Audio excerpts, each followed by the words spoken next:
Assalamualaikum warahmatullahi wabarakatuh.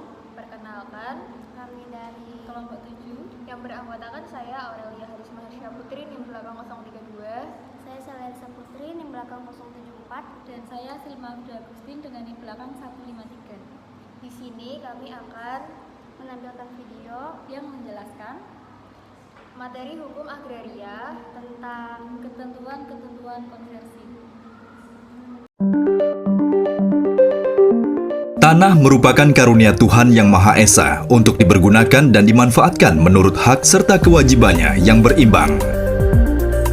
Undang-Undang Pokok Agraria Nomor 5 Tahun 1960 salah satunya mengatur tentang hak atas tanah, bahwa setiap pemberian hak atas tanah disertai dengan syarat dan kewajiban yang harus dipenuhi oleh pemegang hak. Kepada setiap pemegang hak atas tanah, wajib menggunakan tanah sesuai peruntukannya dan tidak menelantarkannya. Memasang dan memelihara tanda batas, melaksanakan fungsi sosial tanah, dan memelihara lingkungan hidup, serta kewajiban lain yang ditentukan menurut peraturan perundangan yang berlaku.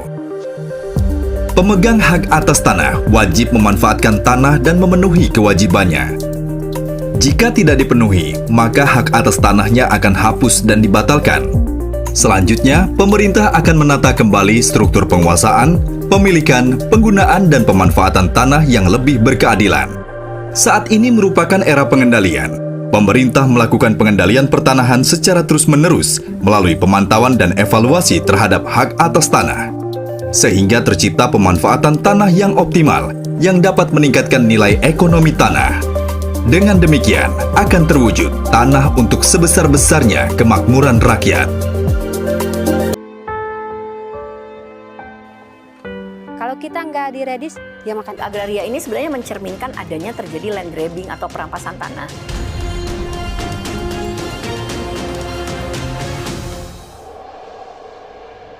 Kita tidak akan memberikan sejengkal tanah pun kepada perusahaan perkebunan. Betul? Suara lantang Didi Suryadi menggema di hadapan puluhan petani Desa Nanggung, Bogor, Jawa Barat di penghujung Oktober 2023. Ia membakar semangat petani untuk tak menyetop perjuangan mendapat kepastian atas kepemilikan tanah bekas lahan konsesi hak guna usaha milik korporasi swasta.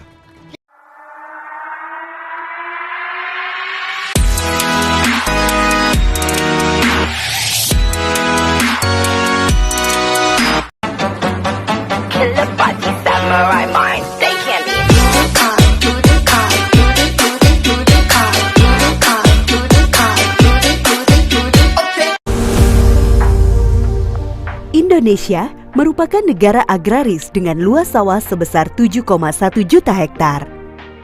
Alih fungsi sawah di Indonesia sudah sangat tinggi dan mengkhawatirkan.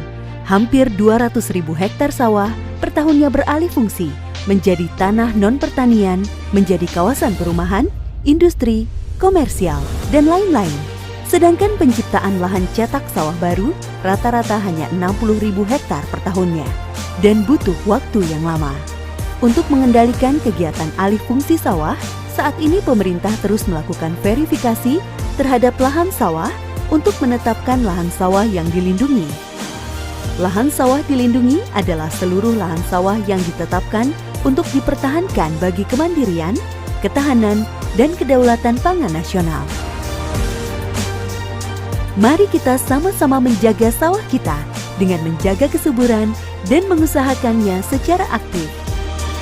Tidak mengalihfungsikannya kecuali dengan izin, serta berperan aktif melaporkan adanya pelanggaran alih fungsi sawah. Dengan pengendalian alih fungsi sawah, maka akan terwujud ketahanan, kemandirian, dan kedaulatan pangan menuju masyarakat yang adil, makmur, dan sejahtera. Yang pertama mengenai definisi dari konversi.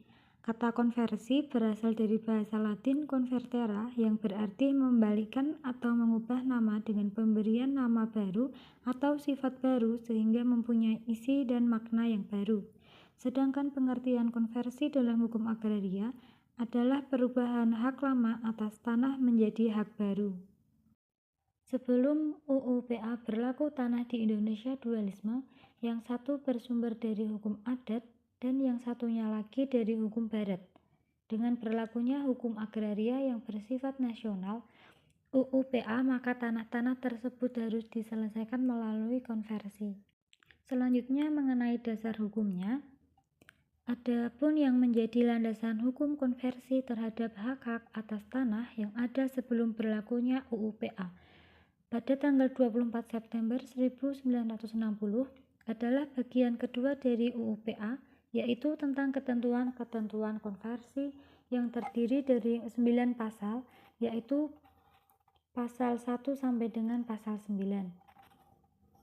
Dipertegaskan lagi dengan dikeluarkannya Peraturan Menteri Pertanian dan Agraria Nomor 2 Tahun 1962 dan Surat Keputusan Menteri Dalam Negeri Nomor 26/DDA/1970, yaitu tentang penegasan konversi dan pendaftaran bekas hak-hak Indonesia atas tanah. Dan yang terakhir, konversi hak tanah sumber hak barat. Yang pertama, ada hak-hak yang dikonversi jadi hak milik meliputi hak eigendom atas tanah. Yang kedua, hak-hak yang dikonversi menjadi hak guna usaha. Yang ketiga, hak-hak yang dikonversi menjadi hak guna bangunan. Yang keempat, hak-hak yang dikonversi menjadi hak pakai. Dan yang kelima, hak-hak yang setelah dikonversi menjadi hapus. Tujuan pendaftaran konversi tanah untuk memberikan kepastian hukum, perlindungan hukum kepada pemegang hak atas tanah atau menghasilkan surat tanda bukti hak yang berlaku sebagai alat pembuktian yang kuat. Juga agar hak-hak atas tanah itu dapat berfungsi untuk mempercepat terwujudnya masyarakat adil dan makmur, sebagaimana yang dicita-citakan oleh Undang-Undang Dasar 1945 Pasal 33 Ayat 3. Kemudian ada macam-macam konversi. Dalam UU PA terdapat 3 jenis konversi. Yang pertama yaitu konversi hak atas tanah berasal dari tanah hak barat. Yang contohnya yaitu ada hak eigendom, kemudian ada hak obstal. Selanjutnya yang kedua yaitu konversi hak atas tanah berasal dari tanah Indonesia, yaitu ada contohnya. Yang pertama hak agrarise Gegindom dan ada hak Gogolan. Kemudian yang ketiga ada konversi hak atas tanah berasal dari tanah bekas Swapraja. Contohnya yaitu yang pertama ada hak Hanggaduh, kemudian yang kedua ada hak Gren. Syarat-syarat konversi menurut Pasal 3 Peraturan Menteri Pertanian dan Agraria Nomor 2 Tahun 1962 tentang gagasan konversi dan pendaftaran bekas hak-hak Indonesia atas tanah. Yaitu yang pertama ada tanda bukti haknya, yaitu bukti surat pajak hasil bumi atau Verponding Indonesia atau bukti surat pemberian hak oleh instansi yang berwenang. Kemudian yang kedua ada surat keterangan kepala desa yang dikuatkan oleh asisten wedana atau camat. Dan yang ketiga ada tanda bukti kewarganegaraan yang sah dari yang mempunyai hak. Kemudian lanjut pada penggolongan hak atas tanah yang tunduk pada hukum adat sebagai berikut. Yang pertama ada hak agraris eigendom. Hak ini adalah usaha dari pemerintah Hindia Belanda dahulu untuk mengkonversi tanah hukum adat, baik yang berupa milik perorangan maupun yang ada hak perorangannya pada hak ulayat.